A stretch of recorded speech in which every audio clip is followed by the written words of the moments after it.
everybody, welcome back. This is Wes Tampa with JWS Repair Service again. Got a video today that we're going to show you how to use the crab stuffing that we made in a previous video, and I'll put the link in the description for that video if you haven't seen it, to show you where you can put that crab stuffing to use. And today we're going to make stuffed shrimp. Now this is going to take a little bit to prep, so we're going to show you that process and then how to cook it. We'll be right back. Okay, first thing we're going to start, we're going to get us a pan. Now I'm going to cook these in my Breville. I've talked about it many times. I love this device. We're going to start this. We're going to use a little bit of a butter pan. We're going to spray our pan good. And then we're going to butterfly our shrimp. Now I've done one already, and I'm going to show you how to do that here. So here is one butterfly. Now these are colossal shrimp. This is probably the best to use if you want to be able to get enough stuffing in it. So basically what you're going to want to do, now these are also raw shrimp. That's very important that these are raw shrimp. You don't want to use one that's pre-cooked because you're going to bake these in the oven. If you use a shrimp that's already cooked, it's going to way overcook it when you put it in there in the oven. So what you need to do is use a raw shrimp. Now these had shells on them. I've peeled them. I've defrosted them overnight in cold water in the refrigerator. I've gone ahead and peeled them, but I left the tail portion on, as you can see here. Now what we're going to do is we're going to go across this little part of the back where they were deveined, and we're just going to give it a little bit of a cut there to go a little bit further down. We don't want to cut it all the way through it. Then we're going to open it up like so, and then you turn it on its side. You can see now I've got a nice shrimp that I can, a little pocket there that I can put some stuffing in. And we're going to do that with the rest of this batch. Okay.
A left-handed shrimp.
Okay, now we've got our shrimp butterfly.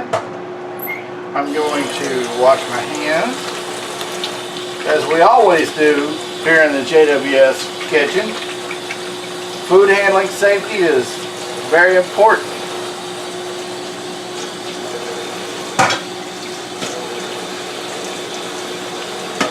move this out of the way, and then we'll stuff these shrimp. And we're going to show you how to do that. So here I've got the shrimp stuffing that we made in a previous video. Boy, that smells wonderful. Okay, the way we're going to stuff these shrimp, I'm going to have to do it by hand. I'm going to grab a little bit of it, kind of form it into a ball in my hand. I'm going to take that, we're going to press that right into that shrimp, just like that. Okay, we're going to do that with all of them.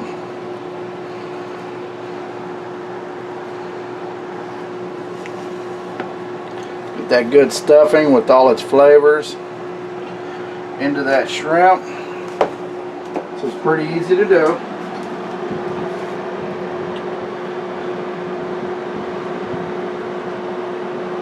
That little piece fell out there.